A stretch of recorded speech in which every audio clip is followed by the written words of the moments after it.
wabarakatuh.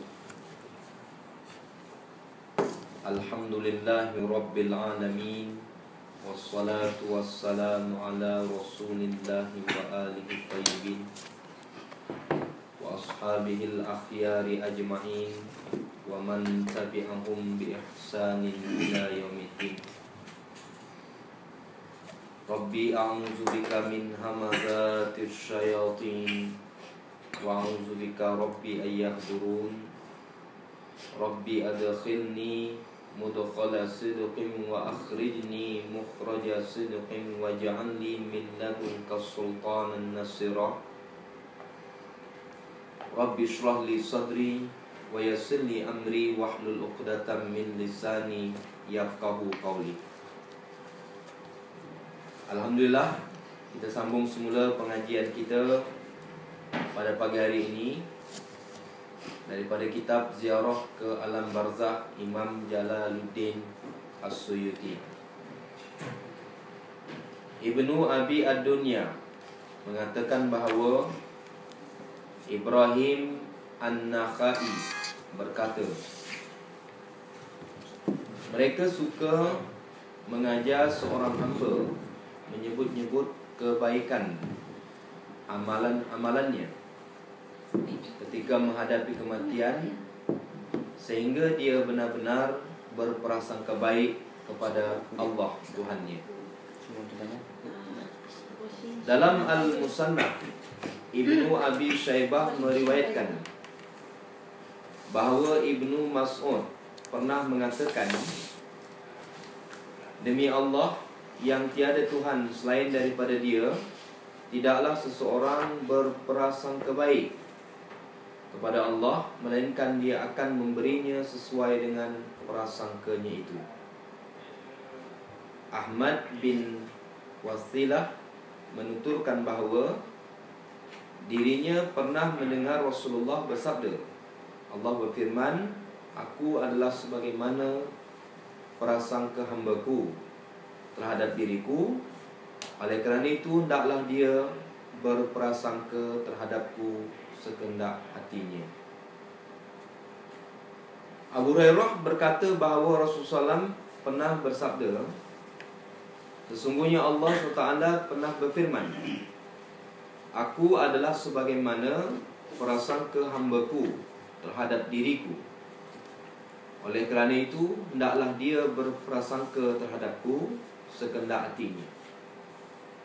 Jika dia berprasangka baik, yang demikian itu adalah untuknya sendiri. Jika dia berprasangka buruk, yang demikian itu pun untuk dirinya sendiri. Hadis riwayat daripada Ahmad bin Hanbal. Berdasarkan penjelasan ini, dapat kita fahami bahawa Allah Ta'ala menghendaki kita berprasangka baik kepadanya. Berdasarkan firman Allah, di mana Allah Ta'ala menghendaki kebaikan buat kita dan tidak menghendaki keburukan buat kita. Setiap apa yang dilakukan Allah Ta'ala kepada kita, semua dengan tujuan yang baik. Tidak ada tujuan yang tidak baik. Demikian sayangnya Allah Ta'ala dengan Rahman dan Rahimnya Allah Ta'ala itu kepada kita, sehingga apa saja yang dilakukannya kepada kita adalah yang terbaik, walaupun ujian-ujian yang berat yang ditimpakan kepada kita. Kita lihat bagaimana Nabi Ibrahim AS ketika diperintahkan Allah SWT untuk menyembelih anaknya tercinta.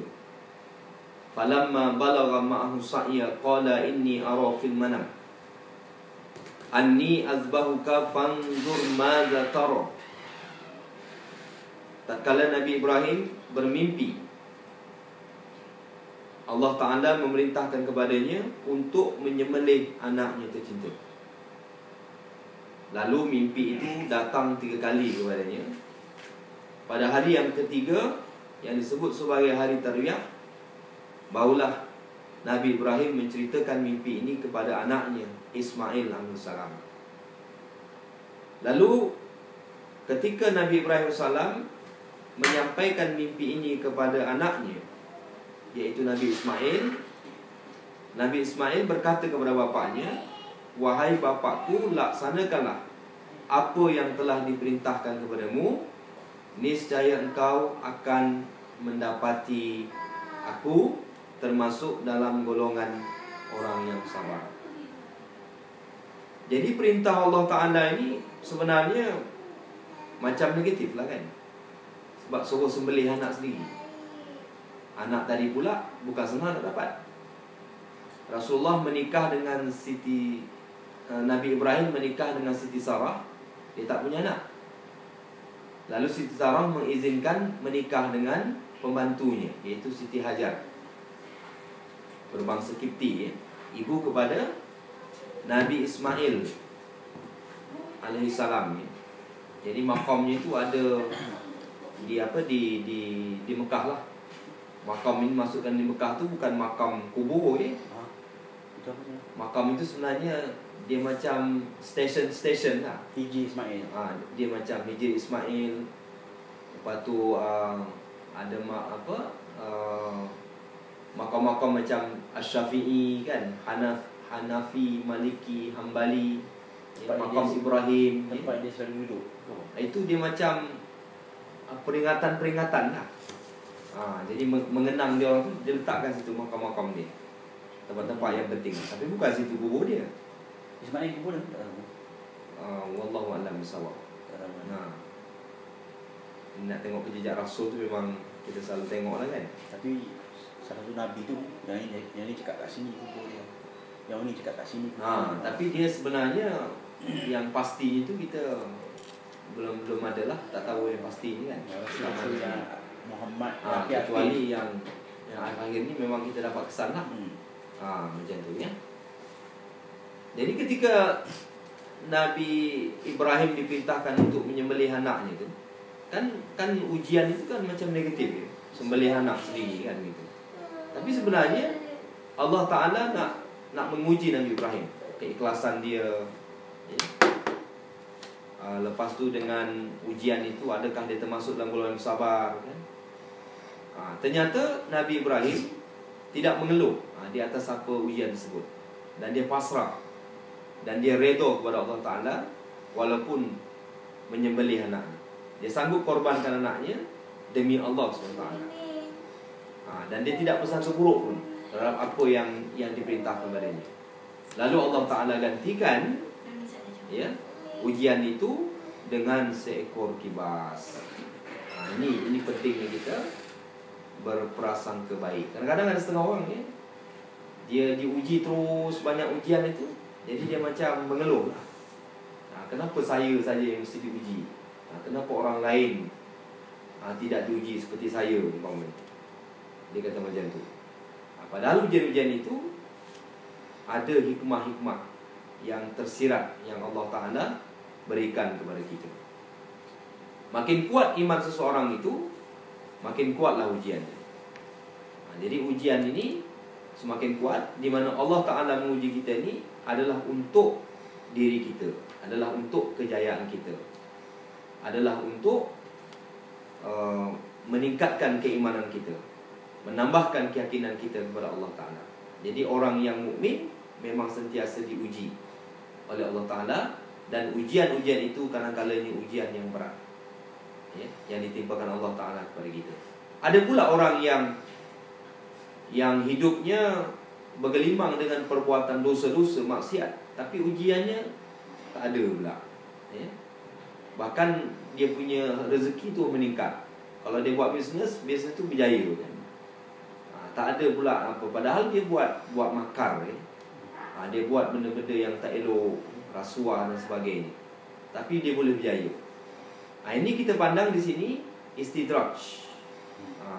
Istidraj ini maksudnya sesuatu yang mana Allah Ta'ala uji dia tu, kemudian Allah datangkan ujian kepada dia. Lepas tu ujian itu dia terlaksana pada diri dia. Kemudian dalam masa yang sama, kesenangan-kesenangan pun datang kepada dia. kesenangan-kesenangan pun datang pada dia, dan dia tidak ditimpakan ujian-ujian yang berat seperti mana orang-orang mukmin. Ini tak boleh kita kata yang dia ni beruntung ni, mendapat rahmat daripada Allah Ta'ala. Tidak. Jauh daripada rahmat Allah Ta'ala. Sebab apa? Sebab boleh jadi berlaku istidraj kepada dia. Istidraj ini semacam Allah nak menghukum dia dalam dunia ni. Jadi memperpanjang umur dia, ya. Lepas tu membuatkan dia tidak sedar dengan segala kesenangan-kesenangan yang pada dia, ya. Tapi tujuan Allah Ta'ala nak mengistidrajkan dia, nak memperpanjangkan, nak menghulukan dosa-dosa dia. Makin banyak usia dia, makin banyak dosa-dosa yang dibuatnya. Ini adalah perkara yang na'udzubillah, ya, jika berlaku kepada kita. Macam contoh je lah, macam dalam keluarga saya tu yang saya cerita pada Encik Arif tu kan, mana habis harta ayah saya diambil semua ni. Daripada mulai tanah yang dekat sini, dekat situ, habis semua diambil. Masa kecil dulu lah, dia jual habis semua kan. Jadi anak Macam dia ambil, ya, macam dia ambil, dia jaga ayah saya tu.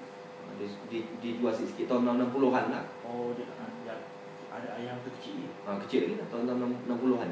Oh, amanah. Umur 8 tahun 9 tahun kan. Jadi anak yatim kan, tak ada bapa. Anak yatim? Anak yatim lah. Sebab kecil bapa dia meninggal kan. Mak dia Mak dia pula sayang dengan Pak Zaga ni kan. Pak Zaga ayah ni, kira tok pangkat saya lah. Lepas tu dia ambil anak tu 3 orang dia jaga. Tapi sikit-sikit jual kan. Sikit-sikit jual tu, habis semua. Habis semua. Umur dia sekarang dia 84, tak mati-mati. 84? Tak mati-mati. Dahsyat kan? Dia tak sedar-sedar. Bidau. Dia macam tu lah. Dia punya panggil penipu apa semua. Dah 84 macam tu pun panggil macam Yahudi ni. Saya cakap Yahudi terus. Yahudi cakap. Tak hormat langsung lah orang macam ni kan. Memang panggil dah teruk sangat. Dalam keluarga yang melawan tu saya lah. Saya lawan tu habis-habisan. Saya lawan betul. Anak-anak dia macam mana? Anak-anak dia macam-macam lah kena. Dia punya penyakit. Ada yang bunci perut lah. Ada yang kecil manis, sampai kaki dah kena potong lah kan. Anak-anak dia. Kehidupan dia tu tak begitu selesa lah kita tengok. Sebab ambil hak orang kan. Nak kata kaya pun tak kaya juga lah. Sebab hidup tu tak selamat kan. Sebab kalau hak-hak orang ni kita zalimi, tak boleh. Okay? Hak-hak orang ni dia ada hak dia tu. Kalau misalnya kita zalimi, Allah Ta'ala akan tidak ampunkan dosa seorang itu, sehinggalah dia mengembalikan semula. Macam seorang anak yang derhaka pada mak bapak, Tuhan tidak akan maafkan kesalahan dia selagi mak bapak dia tak maafkan kesalahan dia. Walaupun dia minta ampun kepada Allah Ta'ala apa semua, kerana menyakiti mak bapak, ataupun dia mengabaikan tanggungjawab pada mak bapak dia umpamanya. Lepas tu mak bapak dia marah, dia tersinggung dan sebagainya. Jadi dia hilang dia punya dia punya keberkatan hidup pun dah hilang ni. Lepas tu dia punya kehidupan tu dia tidak dalam sentiasa perlindungan Allah Ta'ala. Jadi di sini sebenarnya kalau berhubungan dengan Allah, dia boleh minta ampun kepada Allah. Kalau dia berhubungan dengan manusia, dia kena maafkan, minta maaf dengan sama manusia. Dan ternyata yang lebih berat itu adalah hubungan dengan manusia. Kalau kita berdosa kepada Allah Ta'ala, kita boleh terus minta ampun kepada dia bila-bila masa saja. Tapi kalau kita berbuat jahat pada manusia, kita minta maaf dengan kesalahan dia. Apatah lagi menzalimi dia, ya, menjatuhkan maruah dia, martabat dia, itu memang orang ini memang tidak akan dimaafkan oleh Allah Ta'ala selagi yang dizalimnya itu tidak memaafkan dia. Itu. Muaz bin Jabal menuturkan bahawa Rasulullah SAW pernah bersabda, "Jika kamu sudi mendengar, aku akan memberitahu kamu apa yang pertama kali diucapkan Allah kepada orang mukmin pada kiamat kelak. Apa yang dikatakan mereka kepadanya?" Tentu Rasulullah jawab kami. Lanjut ia mengatakan, "Sesungguhnya Allah akan berkata kepada orang mukmin, apakah kamu ingin bertemu denganku?" Mereka pun menjawab, "Ya, wahai Tuhan kami." Allah bertanya lebih lanjut, "Mengapa demikian?" Lalu mereka menjawab, kami sangat mengharapkan maaf dan ampunan-Mu. Akhirnya dia mengatakan, telah aku wajibkan ampunan bagi kamu. Ini bagi mukmin lah. Mukmin ini dia kalau berbuat dosa, dia tak lekat dosa itu pada dia, sebab dia bukan ahli. Bila-bila masa saja dia boleh ampunkan oleh Allah Ta'ala. Sebab apa? Boleh jadi mukmin buat dosa itu dengan sebab hasutan hawa nafsu dia, ataupun hasutan syaitan. Jadi bagaimana kita nak tahu yang kita ni mukmin? Setiap kali perbuatan salah kita lakukan tu, kita rasa macam insaf. Kita rasa macam bersalah terlebih dahulu. Kenapalah saya buat benda ni? Begitu. Tapi kerana nafsunya itu lebih daripada akal fikirannya, dia terus ingat perbuatan itu. Akhirnya dia menyesal. Menyesal. Walaupun dia terus dalam maksiat, ya, dan dia menyesal, satu hari nanti dia bertobat kepada Allah Ta'ala, dan tobatnya itu akan diampuni oleh Allah Ta'ala. Sebab dia mukmin. Sebab dia bukan ahlinya. Tapi kalau orang yang derhaka kepada Allah Ta'ala, yang memang ahlinya dia, penderhaka ini, ya, di mana dosa itu memang dia pelaku dosanya. Memang dia pelaku dosanya. Dia ahli kepada perbuatan dosa. Dia bukan ahli kepada ketaatan. Jadi dosa-dosa yang dibuatnya itu payah Allah Ta'ala nak mengampuni dosa dia, kecuali dengan adanya kesungguhan-kesungguhan yang dilakukannya ke arah itu. Ini beruntunglah kita jadi seorang mukmin itu, kerana Allah Ta'ala mewajibkan keampunannya kepada kita. Dengan mengucapkan istighfar 3 kali selepas sembahyang ni. Kata Nabi, sebelum menggerakkan kaki, hendaklah kita membaca istighfar sebanyak 70 kali. Astaghfirullahalazim allazi la ilaha illa huwal hayyul qayyum wa atubu ilaih, 70 kali sebelum kita merakkan kaki kita. InsyaAllah Allah Ta'ala akan mengampunkan dosa kita. Istighfar 70 kali. Selepas istighfar, kita baca pula tasbih, tahmid dan takbir. Tasbih, tahmid dan takbir ini juga mengampunkan dosa kita. Jadi setiap kali dia melakukan perbuatan maksiat, maka dosa-dosa itu akan diampuni oleh Allah Ta'ala dengan segera, daripada waktu solat yang pertama ke waktu solat yang kedua, sampailah pada waktu-waktu yang seterusnya. Macam tu ya. Ibnu Al-Mubarak mengatakan bahawa Uqbah Ibnu Muslim pernah berkata, tidak ada sifat dalam diri seorang hamba yang lebih percaya Allah daripada kerinduannya bertemu dengan Allah SWT. Jadi kita akan bertemu nanti dengan Allah SWT di Yaumil Mahsyar. Ya, pertemuan-pertemuan ini memang sudah dirancang oleh Allah SWT. Macam manalah kita agak nanti bertemu dengan Allah Ta'ala di Yaumil Mahsyar nanti. Bagi orang mukmin, dia akan merasa gembira. Wajah mereka berseri-seri ketika berjumpa dengan Tuhan. Manakala orang-orang yang derhaka kepada Allah Ta'ala, dia merasa takut dengan pertemuan itu, kerana mempertanggungjawabkan semua dosa-dosa yang telah dilakukannya. Sesungguhnya mereka tidak yakin kepada Allah Ta'ala semasa hidup dalam dunia lagi. Jadi masa mereka berjumpa Allah Ta'ala itu, mereka merasa ketakutan.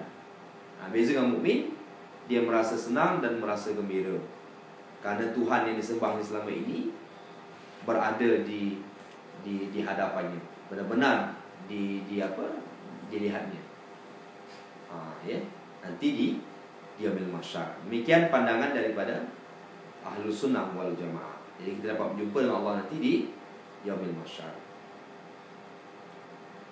Ibnu Abi Ad-Dunya Al-Baihaqi dalam Syu'ab Al-Iman dan Ibnu As-Sakir menuturkan bahawa Abu Ghalib, seorang sahabat Abu Umamah, pernah mengisahkan, aku pernah datang ke Syam lalu singgah di rumah salah seorang dari suku Qais. Dia adalah salah seorang tokoh terkemuka. Dia mempunyai anak saudara yang selalu menentangnya. Dia sering memerintah atau melarangnya, atau bahkan memukulnya hingga budak itu sakit. Tapi anak saudaranya itu tetap tidak mahu mematuhinya, lalu lebih suruh menemui pakciknya, tapi dia menolak untuk mendatanginya. Korlantas membawanya datang menemui pakciknya itu. Sampailah aku maksanya masuk ke rumah menemuinya. Setelah itu pakciknya menemuinya lalu mencelanya. Saya berkata, wahai musuh Allah, mengapa tidak mahu melakukan semua itu? Itu menjawab, pakcikku, seandainya Allah menyerahkanku kepada orang tuaku, lalu apa yang akan terjadi padaku? pakciknya berkata demi Allah dia akan masukmu ke syurga. Lebih lanjut bunda itu berkata, demi Allah, Allah lebih menyayangku daripada ibuku. Setelah itu bunda itu menemui ajalnya, dikebumikan oleh pakciknya. Ketika pakciknya meletakkan batu-bata, tiba-tiba ia meloncat ke belakang. Kemudian aku bertanya, apa yang terjadi pada engkau? Dia menjawab, kuburnya penuh oleh cahaya dan diluaskan. Cinta kepada Allah itu lebih daripada segala-galanya. Seperti mana kata Rabi'ah, Rabi'atul Adawiyah, cintanya kepada Allah Ta'ala itu, kerinduannya kepada Allah Ta'ala itu tidak ada tolak banding. Jadi cinta kita kepada Allah ini adalah cinta yang ikhlas. Macam kata ulama sufi, ilahi manzal lazi halawatu binafsik wa ilahi manzal lazi biqurbi wa unsik. Tuhanku, bagaimana aku nak mencari ketenangan dengan yang selain pada Allah, sementara aku telah merasakan ketenangan dekat denganmu. Ya Allah, bagaimana aku mencintai selain daripadamu ya Allah, dan sungguhnya aku sangat tenang sangat terpesona cintaku kepadamu. Jadi cinta orang-orang mukmin ini kepada Allah Ta'ala melebihi segala-galanya. Dan cinta kepada Nabi juga adalah sebagai bukti yang kita ini cinta kepada Allah Subhanahu Wa Ta'ala. Walaupun kita cinta kepada Nabi itu cinta kepada manusia lah kan. Tapi cinta kita pada Nabi itu disuruh oleh Allah SWT. Jadi Allah Ta'ala menyuruh kita supaya kita cinta kepada Nabi SAW. Cinta kepada Nabi berarti cinta kepada Allah SWT. Macam bulan-bulan yang akan datang ni kan, bulan-bulan Maulidur Rasul. Jadi bulan Maulidur Rasul ni adalah bulan peringatan kelahiran Nabi SAW. Ada setengah pendapat mengatakan memperingati Maulidur Rasul, Isra' Mi'rajnya adalah bid'ah. Benda yang tak pernah dibuat oleh Nabi. Ma'udisa ila Nabi SAW, benda yang tak pernah dibuat oleh Nabi, dikatakan bid'ah. Sampai-sampai memperingati Maulidur Rasul pun dikatakan bid'ah. Jadi pandangan ini adalah pandangan yang tidak tepat. Kalau dikatakan memperingati Maulidur Rasul itu kata bid'ah, atau Isra' Mi'raj itu bid'ah, dengan alasan Nabi tidak pernah melakukannya, Nabi tidak pernah memperingati ulang tahun kelahirannya, Nabi tidak pernah melaksanakan Isra' dan Mi'raj, atau sahabat-sahabat Nabi juga tak pernah ikut Isra' Mi'raj. Orang sekarang aja yang memperingati itu. Jadi jawapannya di sini, orang yang kata yang Nabi itu tidak memperingati Maulidur Rasul, Nabi itu adalah bid'ah, maknanya dia tak baca hadis lain. Ada hadis-hadis lain yang menjelaskan secara implisit, menjelaskan tentang peringatan-peringatan yang berhubungan Nabi. Contohnya macam Maulidur Rasul yang kita buat sekarang ini. Dalam satu hadis itu dikatakan, siapa yang menghidupkan majlisku, kata Rasulullah, sesungguhnya majlis itu akan diberkati oleh Allah Subhanahu Wa Ta'ala. Majlis yang diberkati oleh Allah Subhanahu Wa Ta'ala. Contohnya apa? Majlis Rasulullah adalah Maulidur Rasulullah. Jadi apa saja yang dihubungkan dengan Rasulullah itu sebagai tanda cinta kita kepadanya, itu adalah diberkati oleh Allah Ta'ala. Walaupun pada zamannya tidak pernah dilakukan, walaupun pada zaman sahabat tak pernah melakukannya. Jadi kita yang melakukannya. Ternyata walaupun kita umat di akhir zaman, kita lebih kecintaan kita kepada Rasulullah SAW, iaitu dengan memperingati hari keputraannya, hari kelahirannya. Jadi di situ kita melihatnya. Setengah orang tu kan tidak melihat di situ, dia straight. Nabi tak pernah melakukannya, dikatakan bid'ah. Itu adalah pandangan yang sempit. Padahal setiap kali yang dihubungkan dengan Nabi sebagai bukti tanda kecintaannya kepada kita, itu niatnya, itu niat kita sebenarnya, maka itu dibenarkan dalam Islam dan tidak ada percanggahannya. Jadi tak bolehlah kita katakan perbuatan itu perbuatan bid'ah. Sebab apa? Sebab yang berhubungan dengan Nabi SAW. Namanya pun kekasih Allah Subhanahu Wa Ta'ala. Jadi cinta kita melebihi Allah, melebihi daripada cinta ibu bapa kita. Macam mana kita katakan begini? Kerana kita cintanya pada Allah Ta'ala. Nombor satu, cinta kita pada Allah Ta'ala. Yang keduanya, cinta pada Rasul. Yang ketiganya, cinta kepada ibu dan bapa kita. Jadi cinta kepada Allah Rasul ni adalah nombor yang utama, yang paling utama sekali. Jadi kuburnya dipenuhi oleh cahaya dan diluaskan. Ini di antara keberkatan-keberkatannya. Ibnu Abi Ad-Dunya dan Al-Baihaqi dalam Syu'ab Al-Iman menceritakan bahawa Hamid berkata, aku mempunyai anak saudara yang baru menginjak usia balik. Satu ketika dia sakit. Ibunya lantas mengutus seorang kepadaku. Aku segera mendatanginya. Sesampainya aku di sana, aku melihat ibunya menangis di atas kepala anak itu. Kemudian anak saudaranya bertanya, pakcikku, apa yang membuatmu menangis? Aku menjawab, dia menangis kerana apa yang kamu alami. Lebih lanjut dia mengatakan, bukankah dia menyayangiku?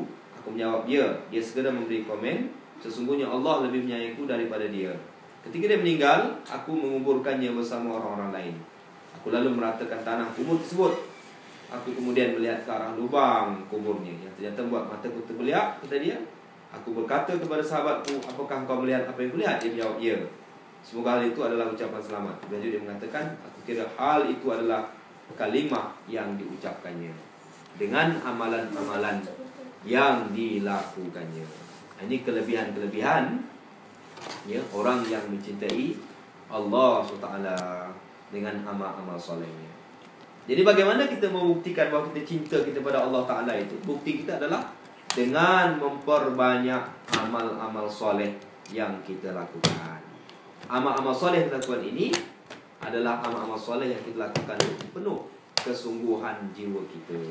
Di sini sebenarnya ya.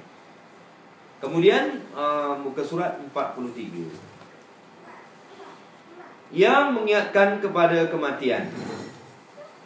Al-Qurtubi, ini salah seorang ulama tafsir ya. Tafsir yang terkenalnya adalah tafsir Al-Qurtubi. Al-Qurtubi mengatakan, telah disebutkan di dalam sebuah hadis bahawa sebahagian Nabi pernah bertanya kepada malaikat maut, apakah engkau mempunyai utusan yang engkau utus agar manusia berhati-hati denganmu? Dia jawab, ya demi Allah, aku mempunyai utusan yang sangat banyak, yaitu penyakit, uban, ya, usia tua, berkurangnya pendengaran dan penglihatan. Ini utusan-utusan kematian. Ya.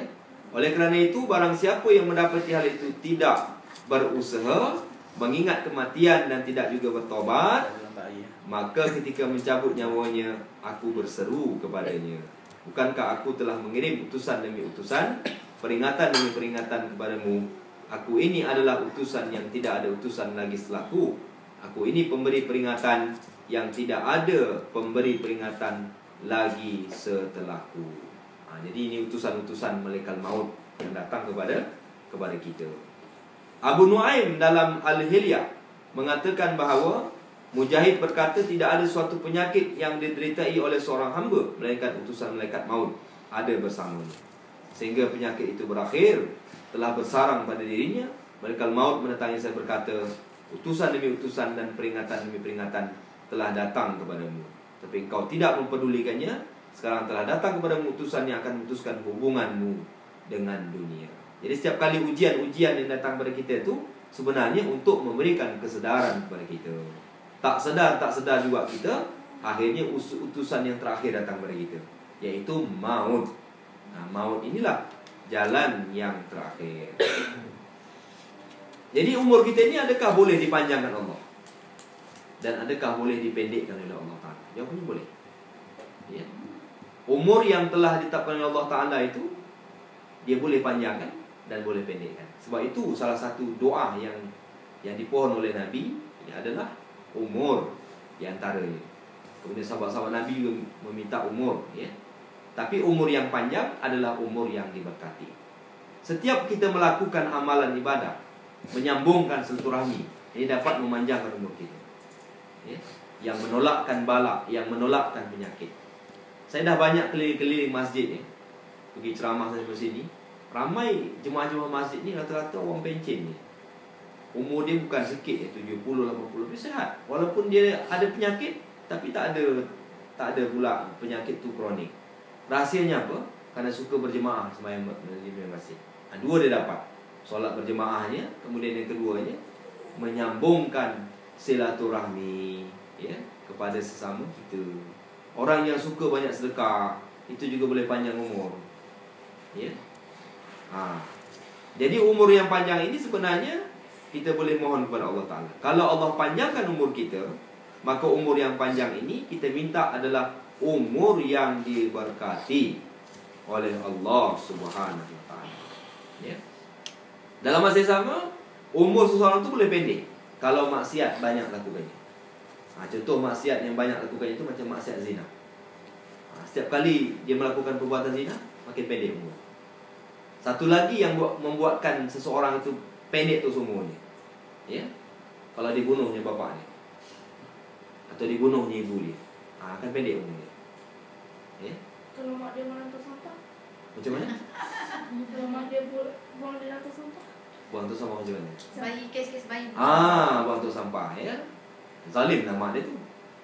Tapi walaupun mak dia buang tong sampah sekalipun, dia tak boleh derhaka pada mak bapak dia. Sebab apa? Sebab ada mak bapak lah dia ada dalam dunia. Kalau tak ada mak bapak, tak ada dalam dunia. Walau macam mana pun teruknya mak bapak dia, dia tak boleh derhaka pada dia. Walau macam mana pun jahatnya mak bapak kita, kita tak boleh derhaka. Kewajiban kita adalah berbuat baik kepada dia. Itu urusan dia. Itu dia punya prinsip. Ya. Dia punya prinsip. Jadi kita tak boleh katakan, oh jahatnya lah ibu kita ni, umpamanya kan, buang aku kecil-kecil dalam tong sampah. Tak tahu mana hala tujuku, dia kata macam tu kan. Dia marah, dia benci dengan mak dia, dia sepak mak dia, mak dah tua kan. Tak boleh. Satu kita fikirkan, sebab kita ada dalam dunia ni, sebab ada mak bapak kita. Kalau tak jadi burung kita. Ya. Boleh jadi dia hewan ni, rohnya tak ada jasad. Mana nak letak roh ni? Syukur Alhamdulillah ada mak bapak kita. Ya. Jadi roh kita bersemayam dengan jasad kita. Bolehlah kita semayang, boleh kita sujud pada Allah Ta'ala ya. Jadi pengabdian itu berterusan. Hatta maafnya ya, bapa ibu kita bukan daripada kalangan orang Islam rupanya, ya kan? Tapi tetap kita buat baik dengan dia. Walau macam mana pun kondisi, walau macam mana pun keadaannya. Itu kewajiban anak kepada mak bapak dia. Saya selalu bagi peringatan kepada anak-anak yang kadang-kadang dia selalu cakap ya, dia macam ni dia kata, saya beritahulah dia, saya bagi nasihatlah ke dia betapa pentingnya berbuat baik kepada ibu bapa. Ya. Jadi keramat hidup dia akan berterusan. Ya. Apalagi kalau kita ni ada rezeki banyak kan, kemudian kita utamakan dulu sedekah itu pada mak bapak kita. Cepat betul naik. Ya. Rezeki itu memang dia terus akan apa? Melimpah-limpah ya. Kerana kebaikan dia dengan mak bapak dia. Apatah lagi mak bapaknya itu, saya teringat masa mak saya berpisah dengan ayah saya tu. 5 tahun berpisah itu, tahun kelima dia meninggal kan. Saya kata jangan bimbang. Walaupun saya tak ada duit banyak kan, saya akan usahakan, saya akan tolong dia. Masa tu ayah saya dah pergi tempat lain lah. Dia tinggal selama 4 tahun, 5 tahun macam tu lah ya. Saya jaga dengan baik alhamdulillah sampai adik besar, kahwinkan adik semua sampai ke hari ini. Jadi selepas mak meninggal, lepas tu ayah saya ni berpisah pula dengan beristeri dia kedua tu kan. Lepas tu dia bersama balik dengan keluarga. Masa tu dia kena sakit, kencing manis apa semua kan. Kaki nak dipotong sampailah kepada dia nak mati tu. Lepas tu bawa ke hospital, bawa ke rawatan alternatif ni. Dan kita memang keluarlah duit tabung kita untuk uruskan dia semua lah. Isteri pun memahami, dia kata okey lah, tak apalah kan, ibu bapa apa semua tu. Jadi selepas itu kita katakan duit kita banyak habis keluar tu untuk tolong mak bapak ni, bakal habis lah. Maksudnya tak adalah duit tabung lagi. Jadi Allah Ta'ala gantikan rezeki tu lebih daripada itu, berganda-ganda banyaknya. Saya pernah menghadiri satu majlis kuliah di salah satu masjid.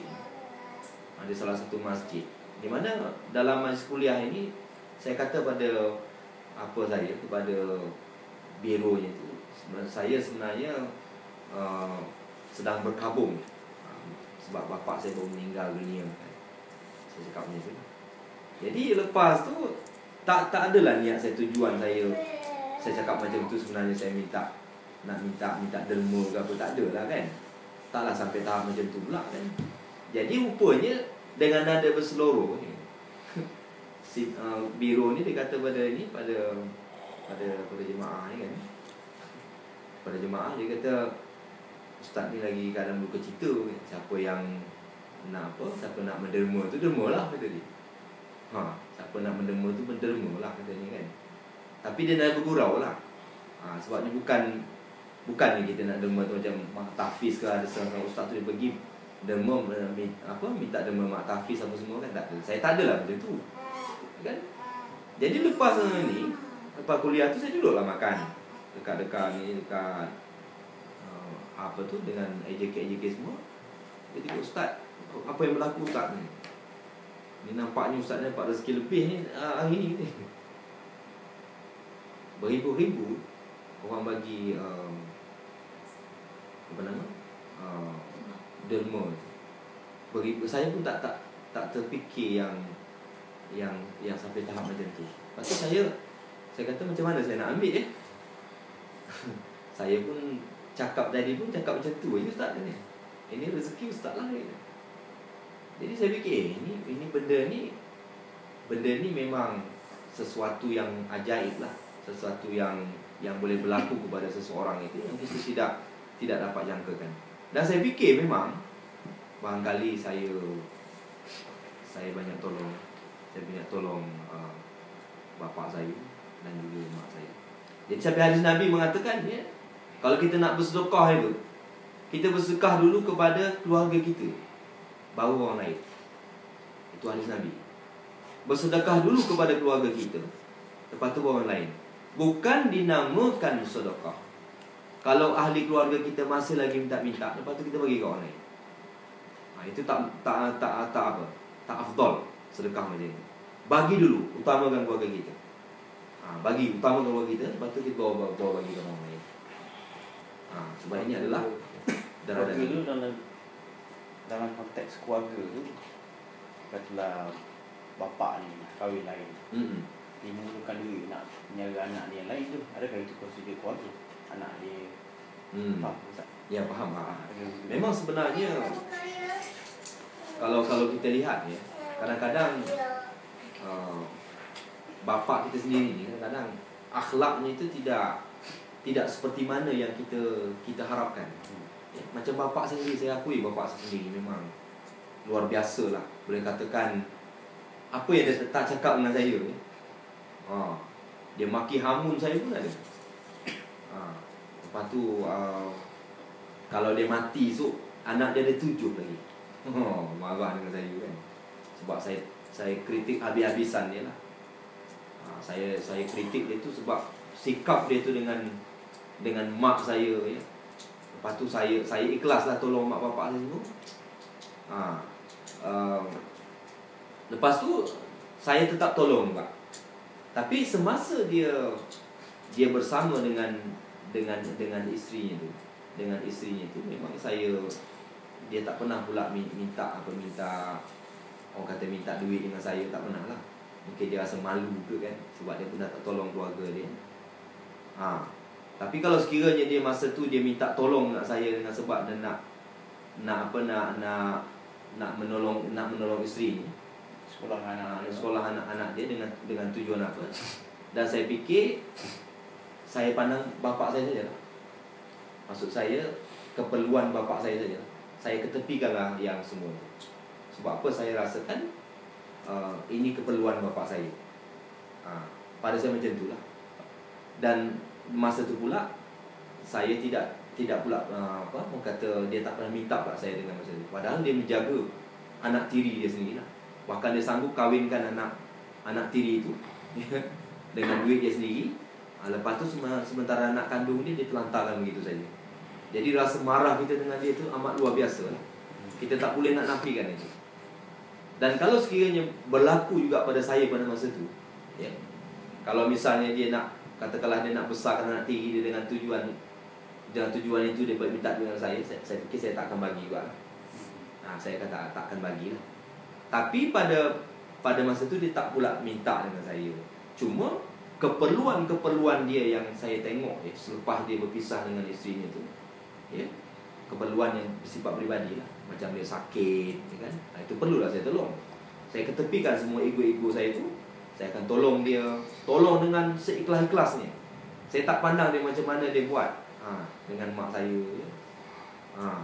Jadi saya anak yang paling sulung, saya nampak semua macam mana sikap kekasaran dia tu dengan arwah ibu saya apa semua kan. Tapi saya tak pernah memandang itu satu benda yang sifatnya berdendam dan sebagainya. Itu sebenarnya. Dalam konteks ustaz tu, anak dia tu anak tiri. Anak tiri. Dalam konteks saya sendiri ni, bapak saya tu anak dia juga. Ini berkenaan dengan bawah dia. dia. Sekarang anak dia kecil lah. Pelajar 4 dia. Memang dia pun tak bekerja. Memang minta mahal kata, dia memang malas kerja. Dia memang malas kerja. Dia memang jadi yang cari janda-janda yang ada duit, dia kahwin. Habis dia pindah tempat lain tak? Masya Allah. Habis dia cari habis tanah itu, habis dia pindah tempat lain tak? Masya Allah. Macam pada yang pertama dalam perkara ini kita doakan dia. Ya, tapi sekarang dia dah dia apa, dia tak laku lah, dah tua lah. Di situ lah. Kita doakan dia. Lepas tu yang kewajipan kita tu tak kita balik. Jadi anak-anak dia tu adakah keluarga? Dia sekolah. Anak dia dengan bini baru ni macam mana? Itu tanggungjawab dia. Betulkan keluarga. Macam Ustaz cakap, Ustaz beri kontak dia, anak dia kan. Tak bagi yang pada untuk dia je lah. Ini yang kami ni, saya ni, anak dia sendiri. Maksud saya bagi dekat dia tu. Saya bagi tu dengan sebelah mata lah saya pandang. Maknanya saya bagi tu bagi kat dia lah. Saya tak ada pandang kepada sesiapa. Saya bagi kat dia tu sebab dia adalah bapak saya. Macam tu aje lah. Macam tu lah, konteks macam tu aje lah. Untuk saya mengendalikan amarah saya. Tapi yang itu memang anak kepada isteri dia. Itu lagi marah saya kan. Memang anak kepada isteri dia. Jadi tak patutlah saya tolong begitu. Tapi nasib baik dia tak minta pula dengan saya. Nasib baik tak minta dia. Jadi kalau dia minta sekalipun, saya akan kata pada dia, ini saya bagi ni atas dasar ayah, bukan pada siapa. Saya akan macam tu je. Macam tu je lah kan, sebab kita fikirkan sebab dia adalah bapa kita. Itu aje lah. Betul, cakap Ustaz ya. Dia bagi pun sebab ayah dia. Sebab ayah tu aje lah. Dan kita tak pandang lagi kepada yang lain. Dari segi konteks keluarga terdekat, adik-beradik kan. Kita nak bagi ni setakat mana sebenarnya? Setakat keperluan setakat mana? Sebab kadang-kadang kita tengok yang lain-lain kan, orang-orang anak yatim. Sebab tempat lain ni lebih memerlukan daripada kita bagi kepada keluarga ni. Keluarga ni memang tidak berapa mewah. Kalau kita bagi kat dia, kita tahu dia akan beli gadget, dia akan dia akan buat benda-benda yang tak berfaedah. Macam mana? Masa salah guna. Ya sebenarnya yang dimasukkan hadis ini adalah keluarga yang dhaif. Yang setara fakir miskin juga macam anak yatim piatu. Itu kita kena utamakan. Tapi kalau dia mampu dah keperluan yang bukan asas lagi keperluan dia, nak beli kereta, contoh ada bawah ni kenalan tu, ya? Memang kaya raya lah orang ni, kaya sungguh. Tapi macam inilah, macam semut dengan gula lah. Sebab ni kaya sangat ni kan, sebab kaya sangat tu jadi semua keluarga tu semua nak dengan dia. Sampai nak beli kereta pun, nak pinjam wang muka kereta pun dengan nama ni. Kalau tak bagi itu tak boleh lah. Yang kita katakan sini, konteks hadis ini, dia betul-betul fakir miskin sama macam orang lain. Kita utama saudara yang sama level. Sama level tu. Ada kan macam tu saudara kita kadang-kadang? Kita tengok tu miskin sangat, fakir sangat. Sampai nak beli baju raya pun tak boleh nak beli baju raya untuk anak-anak umpamanya kan. Pada masa ini kita utamakan keluarga kita dahulu, barulah kepada orang lain. Tapi kalau dia nak beli handphone ke, nak beli motor, kereta dan sebab minta beli kereta, tak boleh. Itu maknanya dia bukan dalam kategori yang du'afa lah. Yang patut kita tolong, yang patut kita utamakan. Dalam al-naf tu lah dia kan ada. Macam tu. Tapi keluarga ni paling penting sekali. Paling penting sekali. Semangat kekeluargaan ni itu paling penting sekali. Sebab Rasulullah pun dia amat cinta dengan keluarga dia. Sangat cinta. Kecintaan Nabi itu sampai kata Nabi, kalau berselawat padaku, berselawatlah pada keluargaku. Allahumma salli ala Muhammad wa ala ali Muhammad. Wallahu a'lam bishawab. Jauh sikit. Ni hari ni ada khutbah di Gombak. Gombak jauh Jauh sikit. Jadi saya kena pergi sekarang lah. Itu saudara lah Das. Tak ada. Yang keluarga macam ayah Puan Aisyah ni, dia bukan Islam. Jadi kalau bagi duit, dia lebih duit macam mana pula? Bagi yang apa sajalah. Bagi yang Keperluan dia. ya. Keperluan asal macam makan semua. Aisyah marah dia tak bagi lah.